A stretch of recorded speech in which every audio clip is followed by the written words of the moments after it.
significant and underrated socialist in the labour movement's history. For those who don't know, Edward Carpenter was probably the leading socialist thinker in the late 19th century. He evolved a form of, or an interpretation of socialism that combined economics, ethics, but also feminism, gay rights, animal rights, and an ecological understanding. And he lived openly with his partner George Merrill in Sheffield, and agitated for the social acceptance and legal rights of LGBT people in the 19th century, when of course it was still a serious criminal offence, and at a time when there had been many witch hunts and the Labouchere Amendment had been introduced. But undeterred, he pioneered that agenda for LGBT rights. Then I can fast forward to the 1967 Sexual Offences Act. That was obviously a very partial, limited reform, but nevertheless progress all the same. As we know, many Labour MPs opposed that legislation, and as far as I know, no trade unions supported it. Many other social groups and civil society organisations did support law reform in 1967, but no trade unions. And the Society of Socialist Lawyers took a particularly hostile view. They did sort of grudgingly accept that there should be some kind of decriminalisation, but they also advocated increased policing and repression of the LGBT community to ensure this contagion does not spread. So you can see that in those days, even among socialist lawyers, there was a lot of deep-seated homophobia. I can remember Alan Horsfall, who was one of the great LGBT pioneers in this country in the 1950s and 60s. He set up the first LGBT organisation by and for LGBT people, the Northwest Campaign for Homosexual Law Reform. He was a Labour councillor in the north of England. He tried to get his local party to support the Wolfenden proposals.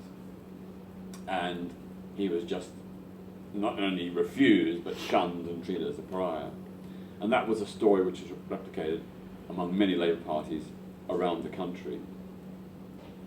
In 1970, as you know, the Gay Liberation Front was formed in London, which was a watershed moment in that for the first time you had an LGBT movement that was run and led by LGBT people, but where coming out was the cornerstone, and where it was a very radical agenda. The words equality never passed our lips. We weren't interested in equality within the status quo, we wanted to transform society. So it was a social transformation agenda rather than an equal rights agenda. And Gay Liberation Front also had the concept of united we stand, divided we fall, so very strong solidarity with other social movements, particularly the Irish freedom movement, the women's liberation movement, and the black rights movement. In 1971, when the Conservative government introduced the Industrial Relations Act to constrain trade union rights and powers, there was a big, huge march in London, I think attended by nearly 250,000 people. The Gay Liberation Front went along in solidarity. Unfortunately, the solidarity was not reciprocated. Not everyone, but a lot of trade unionists abused and shouted out homophobic things.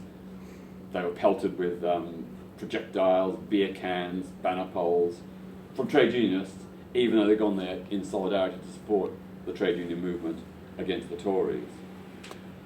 At that time, there were no left-wing groups that supported LGBT rights and no trade unions. Not one. And some of the left groups were overtly hostile. They would say that homosexuality was a product of degenerate capitalism, that homosexuality was a bourgeois perversion, that homosexuality would disappear in a pure socialist society, all those kind of ideas, straight out of the Stalin textbook from the 1930s. LGBT people often had a really hostile treatment within those parties. Some were expelled. when members of what was then the International Socialists, later the Socialist Workers' Party, tried to organise an LGBT group. They were forbidden by the leadership, and some of them were, well, they say they were expelled, other people say they were just pushed in a position where they had to leave, but either way, they left. The Communist Party of Great Britain endorsed the traditional sort of Soviet bloc line that homosexuality was anti-socialist and so on. The Gay Liberation Front, undeterred, we went on marches in solidarity, not just against the Industrial Relations Act, but also in support of Troops Out. So I can remember the big Troops Out protest of 1971, 72, 73.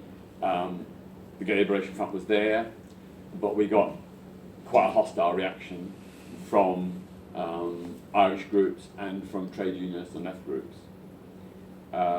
When the Mangrove Nine were on trial in 1971 as the black activists in West London, the Gay Liberation Front was the only non-black group to stand in solidarity outside the court on the opening day of their trial. We got very mixed reactions. Some black activists welcomed us, others wished us to go away.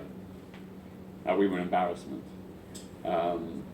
Outrage supported the struggle against the Greek colonels and attended protests outside the Greek embassy in London, and we were often abused by Greek activists there and told, you're not welcome, go away. And they would often shout at the colonels, pustus, which means one who was fucked in the arse. And so deep-seated homophobia there. In 1973, things began to change. John Lloyd, a friend of mine in the Gay Liberation Front, was also a member of the Young Communist League, and he pioneered and drove with others the Young Communist League to agree a policy of support for LGBT rights in early 1973.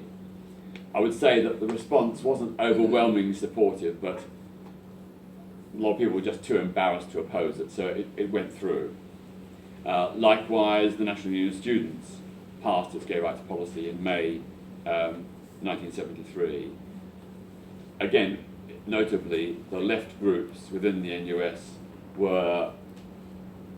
none were overtly hostile, but none were overtly supportive. Some individual members did speak, to their credit, but international socialists, communists, and others, as party blocks, did not support. Then came the World Youth Festival in 1973 in East Germany, when I was amazingly given a delegate pass to go and represent the Gay Liberation Front. And this only happened because the organizer of the British delegation, a member of the Communist Party, was gay. He wasn't out, but he was gay. And through John Lloyd, my Young Communist League friend, the pressure put on him, Mike Down agreed that I should be given a pass to go to the World Festival of Youth and Students in East Berlin. Out of 140,000 young people from all over the world who went there, I was the only gay delegate. And I attempted to stage a series of, well, initially just doing things like laying a pink triangle wreath at Sachsenhausen concentration camp in memory of the gay and bisexual men murdered there by the Nazis. Members of the Communist Party and other left groups got wind of this, and they dobbed me into the Stasi. Can you believe it? They dobbed me into the German secret police to stop me from doing what they said would be an embarrassment and a shame to socialist East Germany. So in the end, a compromise. So I did have some supporters, including some Communist Party members, who did rally to my support. In the end, it was agreed as a compromise, I'd be allowed to speak at a youth rights rally on behalf of the British delegation. And so I wasn't allowed to lay the wreath at Sachsenhausen, but as a compromise, I could speak at this rally. Of course, when I spoke, speaking about LGBT rights, all the simultaneous translations went dead, and then the organisers said, you must finish and resume your seat, please. So I said, no, I've been allocated 30 minutes. I'm speaking for 30 minutes, thank you. So there's this whole big barge, and then the Stasi came in and tried to drag me off the platform. They didn't succeed. the crowd, which was about 2,000 people, they'd never seen these German authorities ever challenged like this before, so they started cheering and clapping in support and booing and jeering the Stasi. So in the end I was allowed to speak, although the translations initially weren't restored, but eventually they were, and there were somewhat, all references to gay were removed from the translation. But anyway, that was a turning point. Lots of other things happened, I haven't got time to go on all of them, but lots of other things happened at that festival, but that was a turning point. And at the November National Union Students meeting, a group of people, mainly around the International Socialists, supported a motion to remove key members of the Communist Party who'd been involved in blocking me at the World Youth Festival. This was entirely opportunistic because the International Socialists had never expressed any support for gay rights up until this point. But nevertheless, quite clearly, they were being put in a position where they saw it was to their advantage, but also it's going to force them to come off the fence and to officially support LGBT rights for the first time, which they did. And a lot of individual communists also, perhaps not because they supported gay rights, but because they were embarrassed, did speak, saying that they deplored what happened and that as communists we should support LGBT rights. The upshot was that the vote was narrowly lost. Some of the top senior people in the NUS were all up for removal from their posts. It never happened in NUS history. The vote was very, very close, but narrowly defeated. But the upshot of that was the Communist Party was so embarrassed that they soon afterwards made a declaration of support for LGBT rights as well. Even after that, that was that World Youth Festival was the turning point, because most left groups then embraced LGBT rights. IS, International Socialist, Communist Party of Great Britain, then some of the smaller left groups followed suit, because it was seen to be, we can't be left out, we can't be seen as not supporting this issue, rather than an active, positive support for the principles. But there were still problems. Like I was involved, the Gay Liberation Front and others, we set up a small group called Gays Against Fascism to support the struggles and battles against the National Front in the 1970s. And we go along to the protest as openly gay people, and sometimes we got support, but a lot of the time people were clearly embarrassed, and sometimes we got some overt hostility as well. When Tony Whitehead, a gay man, was sacked by British Home Stores in 1974, no trade unions rallied to his support to defend his employment rights. When Susan Shell was sacked from Barking Council in the 1980s, again, initially, no trade unions gave her support. So problems were still around quite a bit. And of course, in the 1970s, no left groups or trade unions attended or supported LGBT pride parades. We did, as has been mentioned, get the support of Ken Livingstone and the Labour GLC in the 1980s. That was really the turning point, I think, for me, for the Labour movement, when the leader of the London Council and his team were backing LGBT rights, funding LGBT organisations. That had never ever happened before. And then lots of other local Labour councils followed suit in Sheffield and elsewhere. So that was a very important turning point. Then of course came the Bermondsey by-election in 1983, which most commentators describe as the dirtiest, most violent and homophobic election in Britain, certainly in the 20th century. I stood on a platform of, the most radical sort of gay rights platform of any parliamentary candidate up until that point, but got very, very little support from key people in the Labour Party, and partly it's because I was on the left, and partly because I was gay and supporting gay rights. And I had lots of prominent left-wingers who told me it's probably best not to make a big issue of gay rights, wait until you're elected. And I think one of the main reasons why I got such a hostile reaction on the doorsteps was mostly because of my support for LGBT rights. As you know, I lost the election, but I think what happened during the election created such revulsion within the Labour movement and the wider society that it strengthened the Labour campaign for lesbian, gay rights and others who were championing these issues within Labour and the trade union movement. I think people felt that that election was so disgusting and had gone to such excess that even people who perhaps previously had not been sympathetic or supportive recognised that a red line had been crossed, and an amazing number of people began to speak out against homophobia who had never done so before.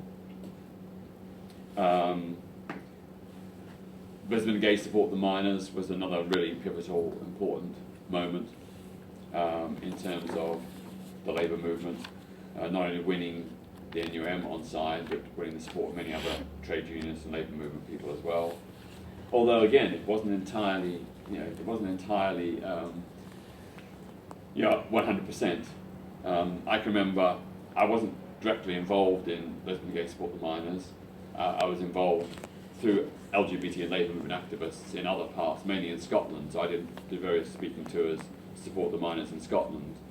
And again, it was really, really interesting the way in which my support as an openly gay man at lodges and miners' halls, again, attitudes, as with Lesbian and Gay Support the Miners, really did change because we showed solidarity. As you heard, in the 1980s, mid-1980s, the TUC and the Labour Party did eventually adopt LGBT rights formally. But I can remember even as late as 1987, when Labour had its policy review, I argued against gay-specific legislation. I said Labour's approach should be to support LGBT rights within the context of broad-based equality and non-discrimination legislation. So I drafted whole things on hate crimes, discrimination in the workplace, goods and services, housing, education, and so on. As you know, the policy review is chaired by Roy Hattersley and Joe Richardson, left-right split there. But they said this is just too radical for Labour. They said this is not the right time. This is nice ideas, but the public will never accept it. The party won't accept it. But thanks to the work of the Lesbian and Gay Labour campaign for lesbian and gay rights, eventually those policies were pursued and were adopted. So I think I might finish there and leave the rest for question and answers. Thank you. Great.